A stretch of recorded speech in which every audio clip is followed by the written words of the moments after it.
Je lève les yeux vers les monts que j'aime, d'où peut me venir ici le secours.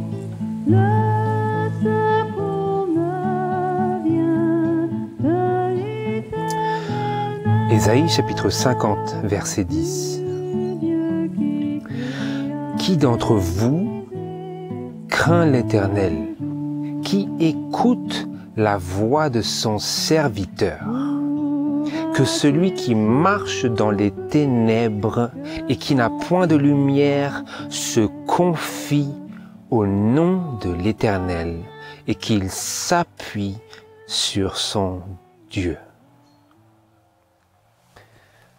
Bonjour à tous frères et sœurs.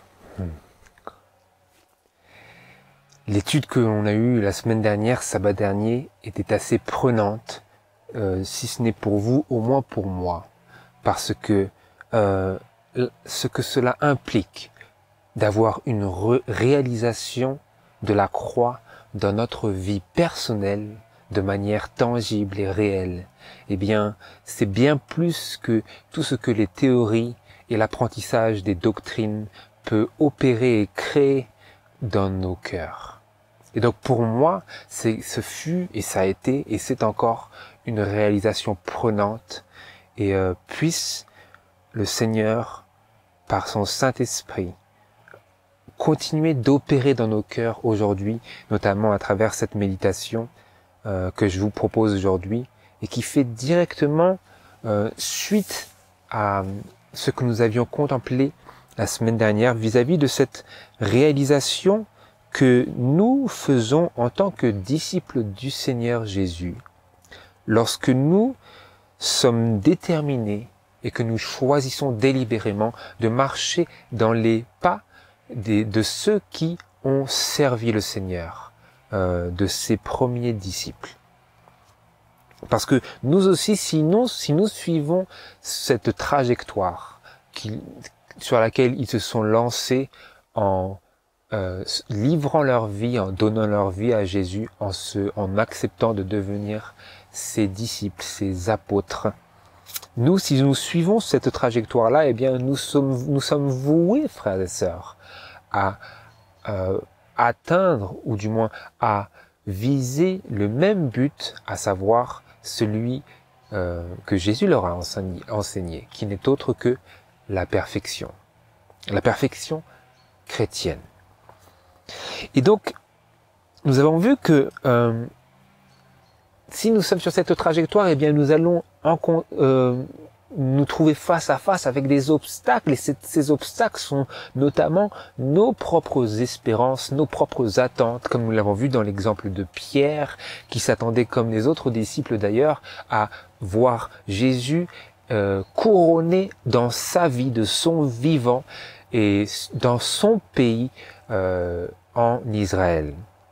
Et bien sûr, cette attente était vouée à être terriblement frustrée, comme nous le savons qu'elle l'a été, parce que Jésus se dirigeait vers la croix. Et donc Pierre avait besoin, comme les autres disciples, quoique eux n'aient pas exprimé aussi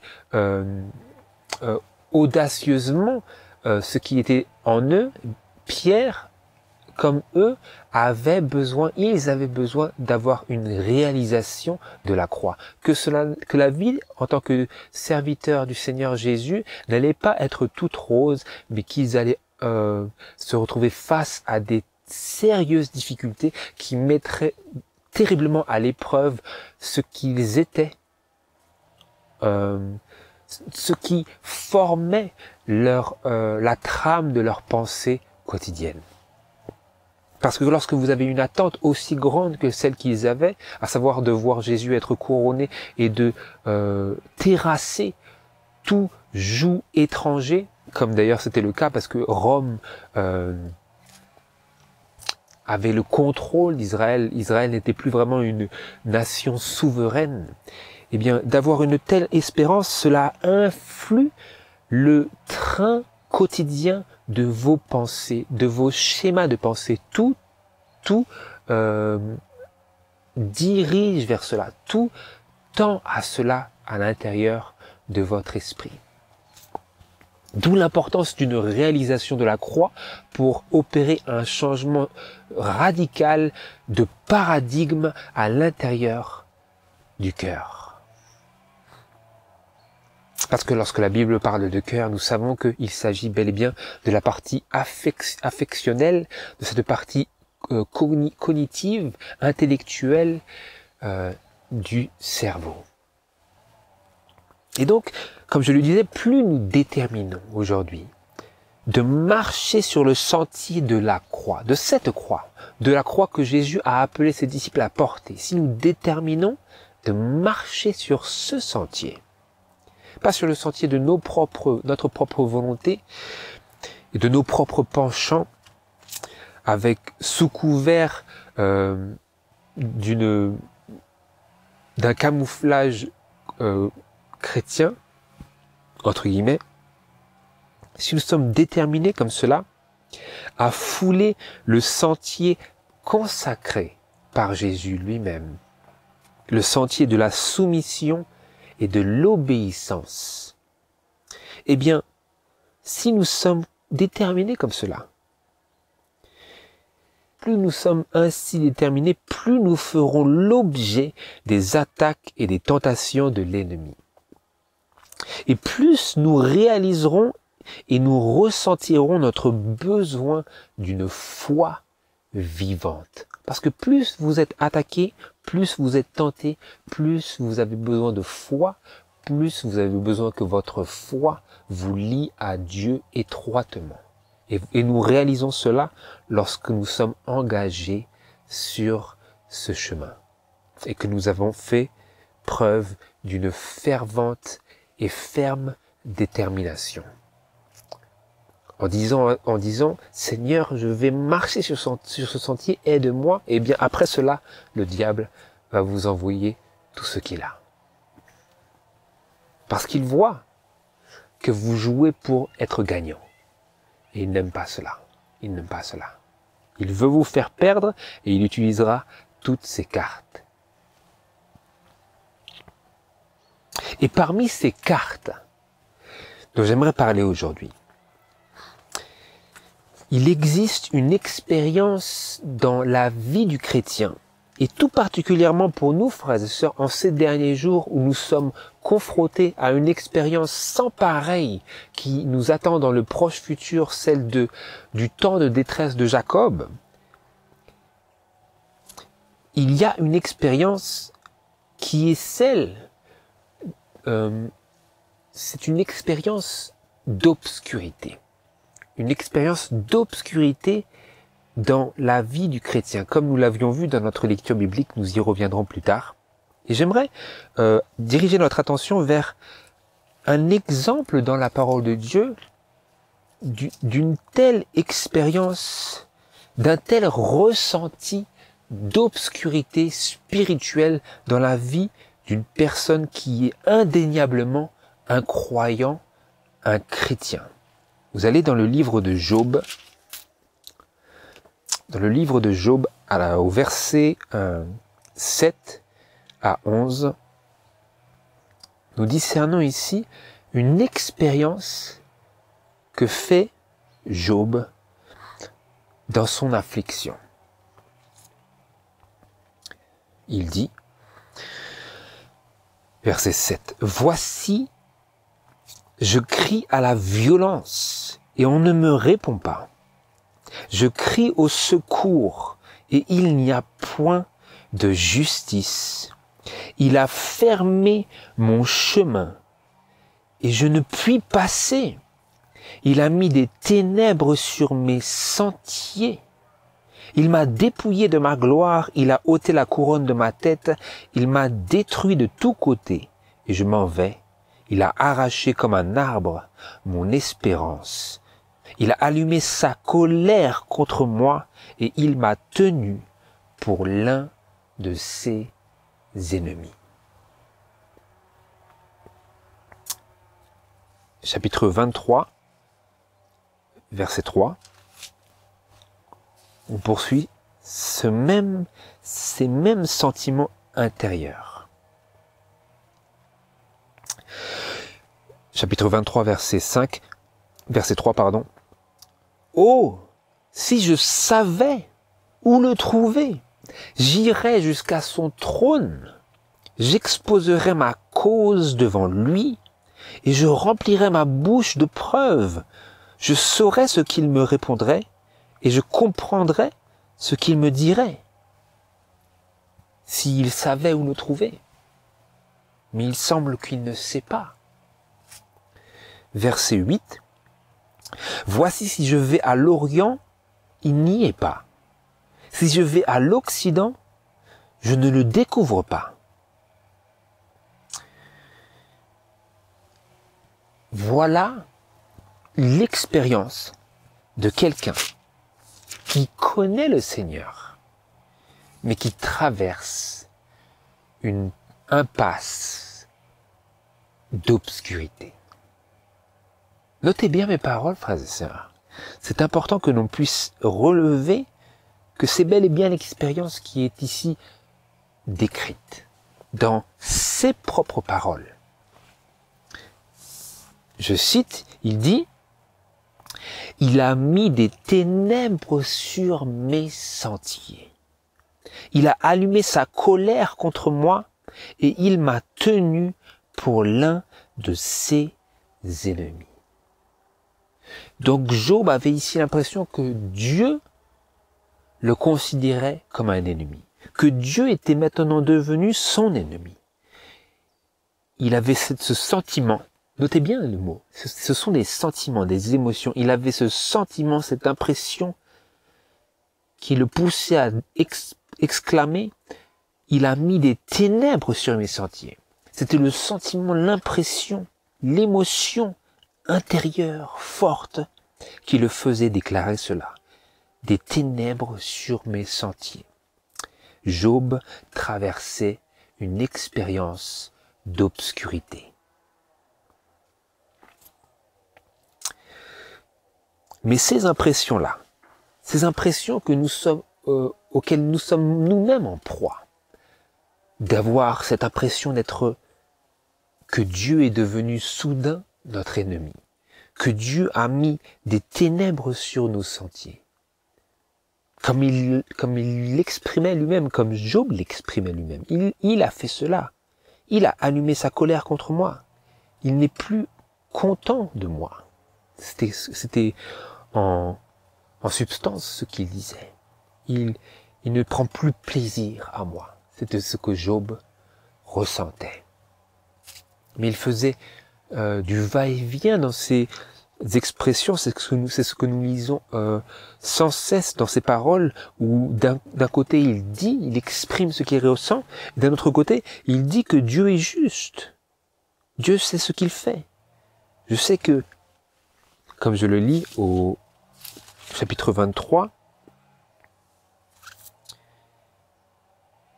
au verset 9, il dit « Est-il occupé au nord? Je ne le vois pas. Se cache-t-il au midi? Je ne l'aperçois pas. » Comme il dit aussi au verset 3, « Si je savais où le trouver, j'irais jusqu'à son trône. » Et ensuite, au verset 10, il dit « Il sait la voie que j'ai suivie. Qu'il m'éprouve, j'en sortirai comme l'or. » Donc il dit, ces sentiments lui font dire quelque chose d'atroce, mais au fond, il sait que Dieu sait, et qu'il sait ce qu'il fait, et qu'il ne fait pas le mal. Et donc, ces impressions, comme nous les avons lues, sont-elles justifiées? Qui en est vraiment à l'origine? Qui est à l'origine de cette obscurité?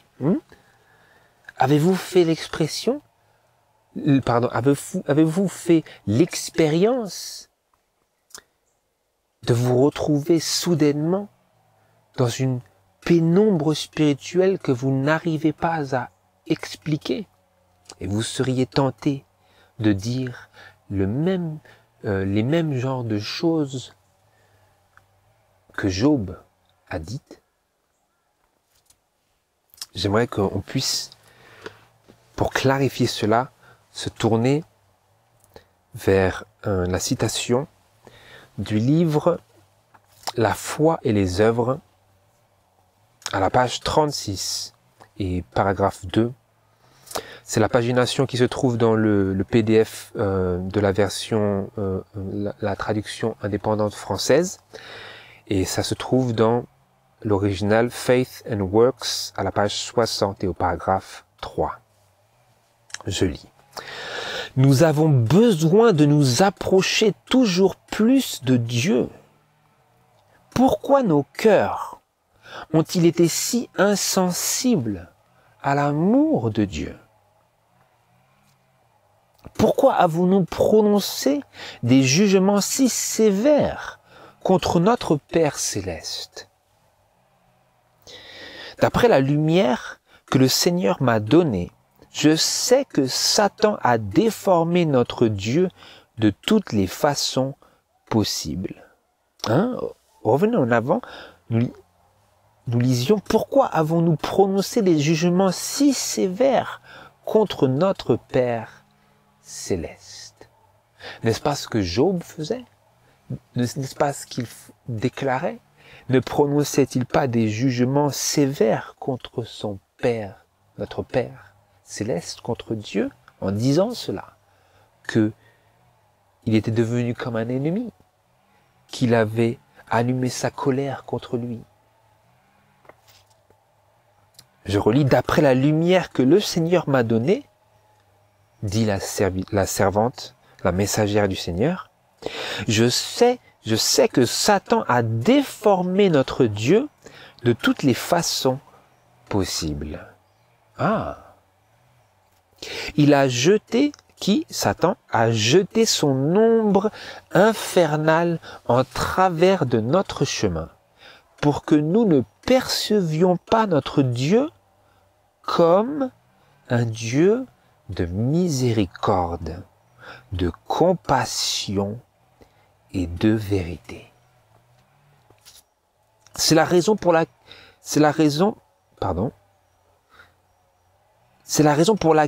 la dureté s'est introduite dans nos âmes. En anglais, c'est la raison pour laquelle le fer s'est introduit dans nos âmes. Avons-nous du fer dans nos âmes, dans nos cœurs? Voilà la raison. Qu'est-ce que c'était? C'est le diable qui a déformé notre Dieu de toutes les façons possibles. Comment a-t-il fait cela? Comment fait-il cela? Dans nos expériences. Il a jeté son ombre infernale en travers de notre chemin pour que nous ne percevions pas quoi? Qu'a-t-il essayé d'empêcher? Il a jeté son ombre infernale en travers de notre chemin pour que nous ne percevions pas notre Dieu comme un Dieu de miséricorde, de compassion et de vérité. Donc, quelle est la raison principale que si nous sommes engagés sur ce sentier de la croix, de la soumission et de l'obéissance, quelle est la raison que nous faisons l'expérience de ces ténèbres? C'est le diable qui a jeté son ombre infernale en travers de notre chemin pour nous empêcher à tout prix de voir Dieu comme un Dieu de miséricorde, de compassion et de vérité. Et je poursuis dans le ministère évangélique, à la page 395, paragraphe 5, il y a cette petite phrase qui élargit en quoi consiste cette activité, avec quelle cadence, avec quelle persévérance cette activité se produit dans nos vies. Je lis, à chaque réunion, Satan sera là, Hein, elle parle à des personnes qui ont pour charge les activités évangéliques, les camp meetings. C'était à l'époque où cela a été écrit, dans la fin des années 1800. Et elle dit à ces personnes-là qui ont la charge de présenter la vérité aux personnes qui ne l'ont pas encore entendu, elle dit à chaque réunion, Satan sera là et il projettera son ombre infernale entre l'homme et Dieu afin d'intercepter chaque rayon de lumière qui pourrait illuminer les âmes. Donc là, cela complète, voilà, une information complémentaire sur cette activité de cette ombre qui est jetée, qui est projetée sur notre chemin. Pourquoi? Afin d'intercepter chaque rayon de lumière que Dieu pourrait envoyer et que Dieu envoie pour illuminer nos âmes. Et donc, si nous avons été illuminés, que nous avons reçu une réalisation de la croix et que nous avons perçu l'amour de Dieu dans son amour et son égard pour les disciples en les avertissant, et que nous avons discerné ce Dieu de miséricorde et de compassion et de vérité, ces choses-là unies, si nous avons discerné ce Dieu au caractère équilibré, qui invite notre amour en retour, eh bien que fera le diable? Il sera là à chaque réunion pour projeter son ombre infernale entre nous et Dieu, afin d'intercepter chaque rayon de lumière qui pourrait illuminer les âmes, nos cœurs, notre esprit, notre conscience.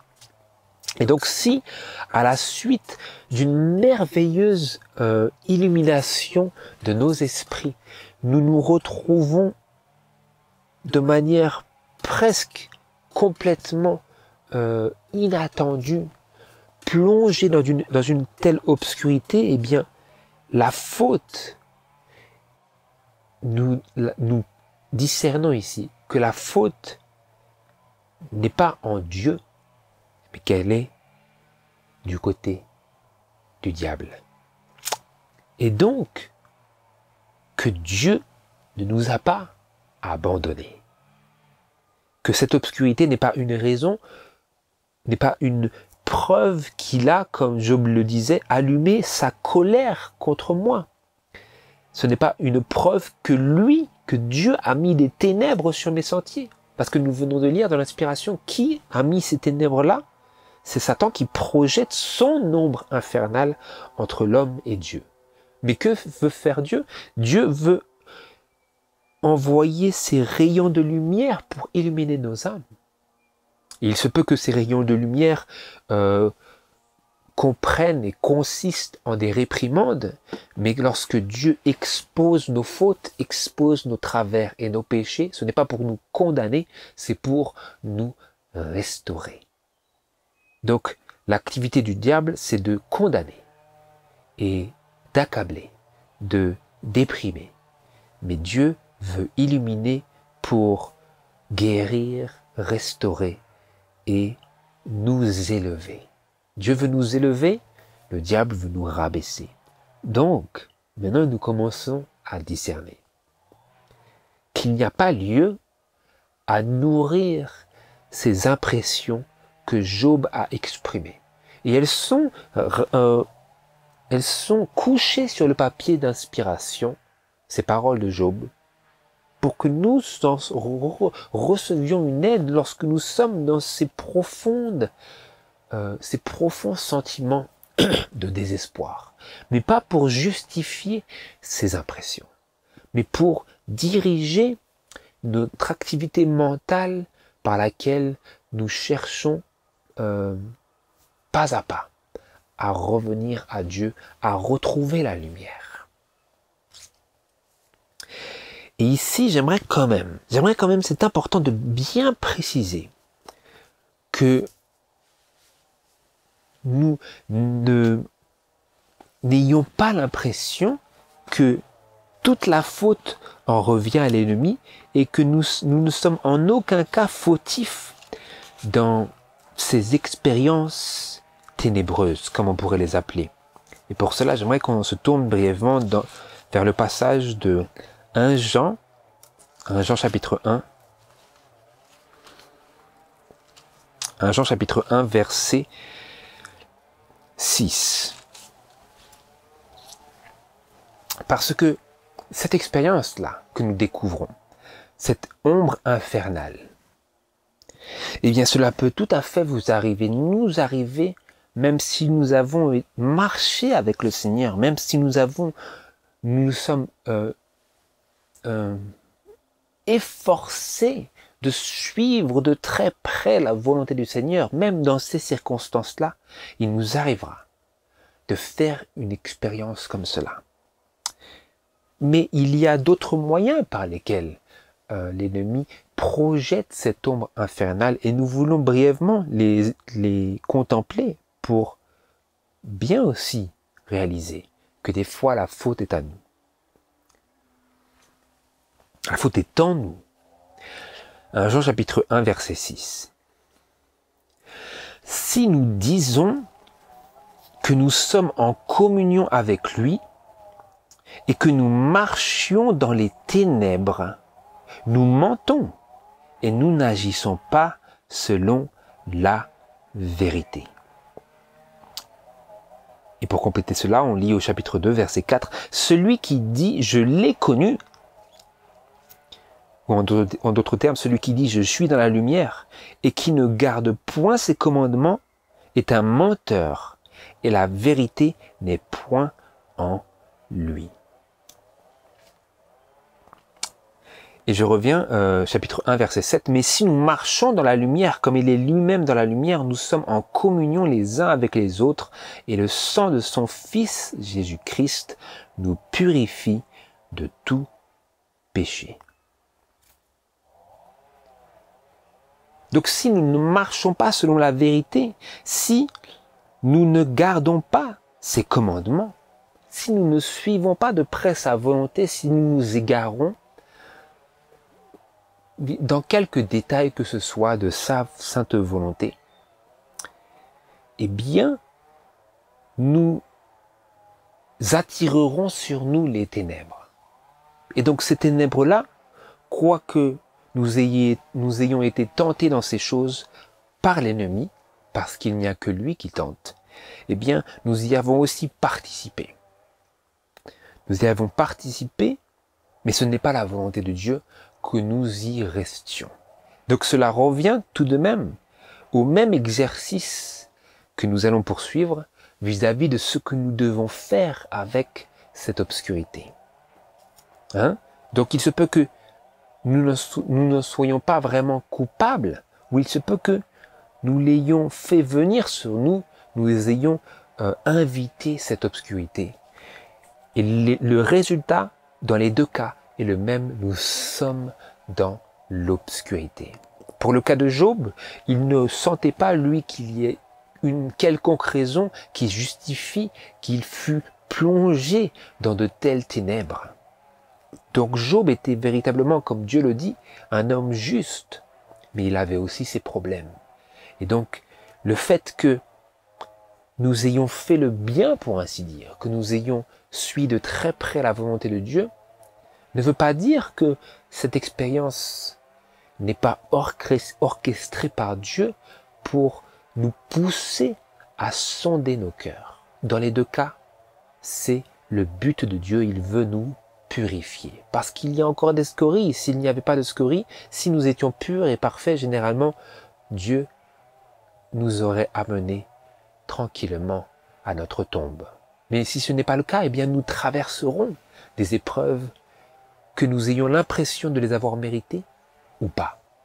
Et certaines fois, nous sommes conscients de les avoir pour ainsi dire méritées, d'avoir pour ainsi dire invité la tentation et les ténèbres. Et pour cela, nous voulons aussi explorer comment Dieu peut nous aider, comment nous pouvons sortir de cela, quand nous avons invité ces choses-là. Et un des autres éléments complémentaires qui nous permet de discerner quand est-ce que nous sommes plongés et pour quelles raisons il se peut que nous soyons plongés dans ces ténèbres, eh bien nous tournons vers, encore une fois, 1 Jean chapitre 2, versets 9 à 11, et nous lisons, très très important frères et sœurs, là vous allez discerner. Pourquoi à tant de reprises nous avons fait l'expérience de ces ténèbres? Je lis ici. Celui qui dit qu'il est dans la lumière et qui est son frère est encore à présent dans les ténèbres. Celui qui aime son frère demeure dans la lumière et rien en lui ne le fait broncher.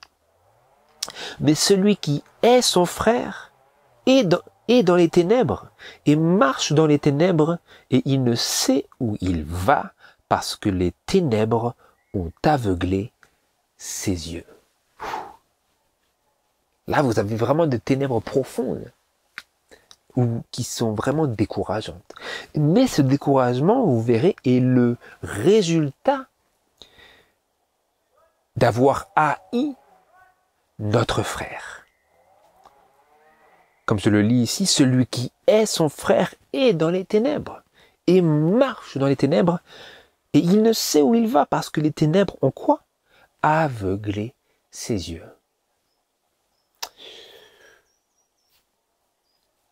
Celui qui est son frère est encore à présent dans les ténèbres. Lorsque nous nourrissons des pensées hostiles, amères envers le corps, envers les membres du corps de Jésus-Christ, nous sommes dans les ténèbres et nous ne sommes pas dans la lumière et nous avons absolument, profondément besoin d'être réintroduits dans la lumière, de percer ces ténèbres d'une manière pratique, en renonçant à ces pensées mauvaises, ces pensées non charitables, ces pensées aigries, irritées, coléreuses. Celui qui pense comme cela, qui est son frère comme cela, H-A-I-T, est encore dans les ténèbres. Et il ne sait pas où il va parce que les ténèbres ont aveuglé ses yeux. C'est à ce point grave, l'obscurité est à ce point épaisse lorsque nous avons ouvert nos cœurs à celui qui est à l'origine de cette haine. Et donc je poursuis maintenant parce que nous voulons absolument trouver un remède, savoir ce qui nous incombe de faire pour pouvoir sortir de cette obscurité. Et donc, que devrions-nous faire lorsque nous sommes accablés par cette obscurité soudaine et inexplicable et que nous sommes fortement tentés de douter que nos prières soient d'une quelconque utilité et de jeter l'éponge sur tous nos efforts précédents. Lorsque nous sommes accablés de doute et tentés à faire le mal, à jeter l'éponge sur tous nos efforts précédents, que devrions-nous faire?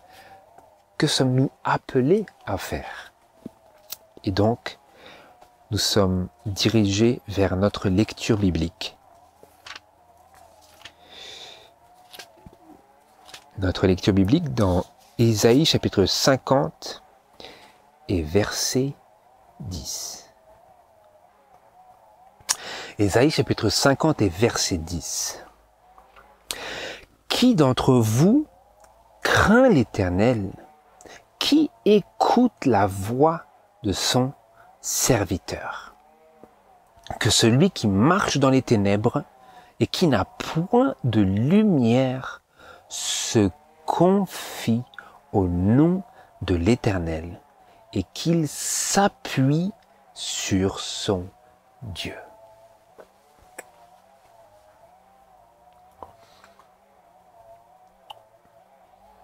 Qu'est-ce que nous sommes appelés à faire lorsque nous faisons l'expérience de ces ténèbres?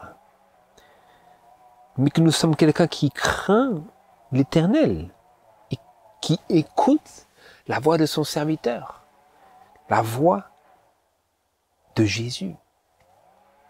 Mais que nous marchons malgré tout dans les ténèbres et que nous n'avons point de lumière.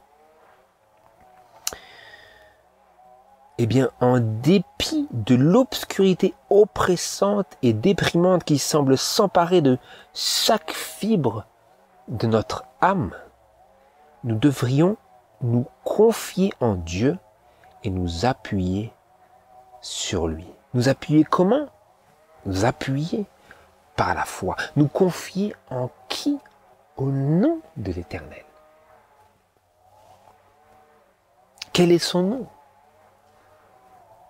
Le nom auquel je pense, c'est celui de Jésus. Dieu sauve. Tu appelleras son nom Jésus parce qu'il sauvera son peuple de leurs péchés. C'est son nom. Et sa naissance est aussi l'accomplissement des paroles. On l'appellera Emmanuel, c'est-à-dire Dieu avec nous.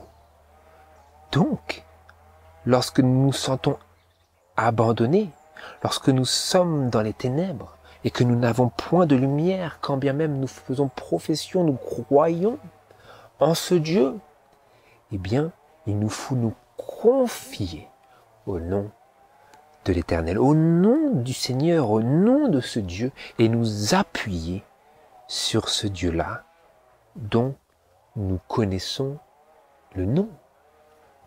Je crois qu'il est Dieu avec moi. Qu'il n'est pas Dieu loin de moi. Ce n'est pas son nom. Son nom, c'est Dieu avec nous. Dieu avec nous, à quel point? À ce point-là. Parce que vous vous rappellerez Jésus, sur la croix,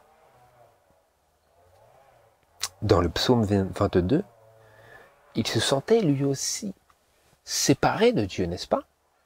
C'est d'ailleurs ce qui l'a fait s'exclamer, mon Dieu, pourquoi m'as-tu abandonné? Il se sentait abandonné de Dieu. Et pourtant, nous lisons au psaume 69 et au psaume 40 qu'il a attendu, quoi qu'il se sentait abandonné de Dieu, comme nous nous sentirons aussi abandonnés de Dieu. Il a attendu. Il s'est attendu à son Dieu. Comme nous sommes appelés à le faire, que nous lisons que celui qui marche dans les ténèbres et qui n'a point de lumière, comme Jésus, marchait dans les ténèbres, non pas parce qu'il ait fait le mal, parce qu'il n'a pas commis le péché, parce qu'il a reçu sur lui et en lui nos péchés. À cause de cela, il a ressenti cette profonde obscurité et cette séparation d'avec Dieu. Il n'avait point de lumière. Et il s'est confié en Dieu. Donc, que celui qui marche dans les ténèbres et qui n'a point de lumière se confie au nom de l'Éternel et qu'il s'appuie sur son Dieu. C'est son Dieu qu'il s'appuie sur lui de tout son poids. C'est là que l'importance de la foi, d'une vraie foi, d'une foi vivante, entre pleinement en jeu. C'est pour cela que je disais que si nous sommes sur ce sentier-là, nous ressentirons, nous réaliserons notre profond besoin d'une foi vivante. Parce que les épreuves croissantes et qui s'intensifient nous feront réaliser cela, que notre foi n'est pas à la hauteur des attentes des événements et des attaques. Il me faut une foi plus grande. Et lorsqu'il me faut une foi plus grande, eh bien je réalise qu'il n'y a pas de plus grande foi que la foi de Jésus. Et donc là, au fur et à mesure que mon besoin s'intensifie et s'accroît, eh bien je réalise que mon grand besoin c'est le besoin, c'est celui de cette foi suprême. C'est la foi pour laquelle on atteint le plafond. C'est cette foi de ces gens-là, de ce peuple-là, qui gardent les commandements de Dieu et qui gardent la foi de Jésus, de ce peuple qui a le témoignage de Jésus-Christ, l'esprit de prophétie. Ce peuple qui nous est décrit dans Apocalypse chapitre 14. Et donc, j'ai besoin de cette foi-là. Je réalise mon besoin. Et ma mémoire est orientée vers ce Jésus que j'ai mis de côté. Dans le psaume 22 au verset 2, nous lisons « Mon Dieu, pourquoi m'as-tu abandonné, t'éloignant de ma délivrance et des paroles de mon gémissement? Mon Dieu, je crie le jour, mais tu ne réponds point, et la nuit, et je n'ai point de repos. » Était-ce là une expérience d'obscurité, soudaine, inexplicable, inextricable, déprimante, angoissante, oppressante, opprimante? Et ensuite, dans le psaume 40, nous lisons, ou plutôt, le psaume 69 d'abord.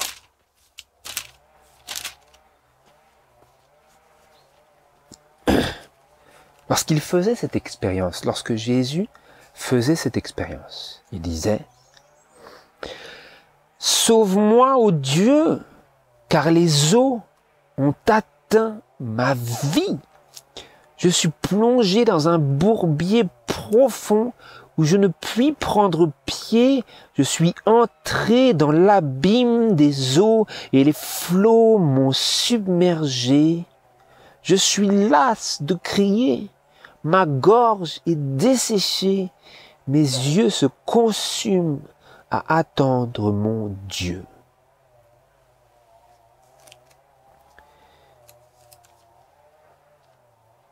Et ensuite, nous lisons verset 5. « Ceux qui me haïssent sans cause passent en nombre les cheveux de ma tête.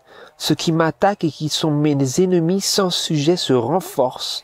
Je dois alors rendre ce que je n'ai pas ravi.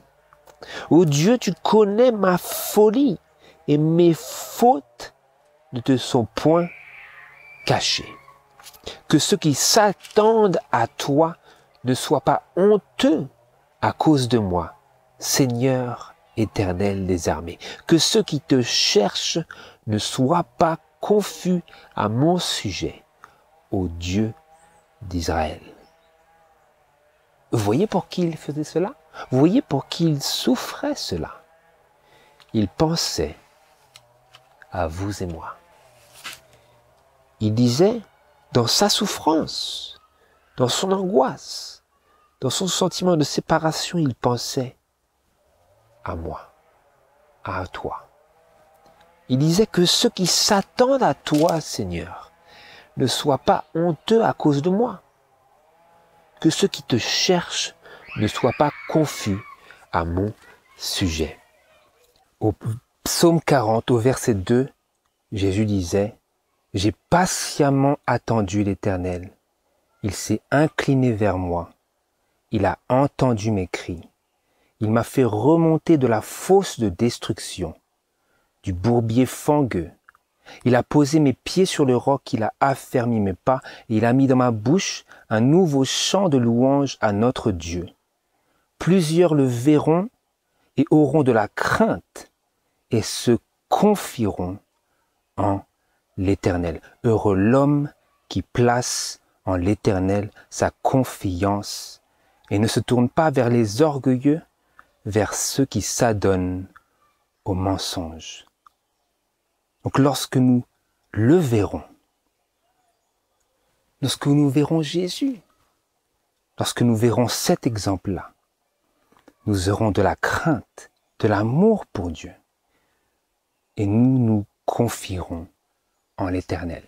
Comme lui-même s'est confié en l'Éternel, nous suivrons cet exemple touchant de Jésus qui nous a montré que lorsqu'il était dans les ténèbres, il a patiemment attendu l'Éternel et que l'Éternel s'est incliné vers lui et a entendu ses cris. Et en Jésus, le Père aussi entend notre cri. C'est notre espérance et c'est la promesse qui nous est délivrée dans sa parole. Puisse le Seigneur fortifier, nourrir cette conviction dans nos cœurs pour les événements qui suivent. C'est ma prière. Que le Seigneur vous bénisse et prospère notre relation avec lui dans la lumière et dans l'obscurité. Amen.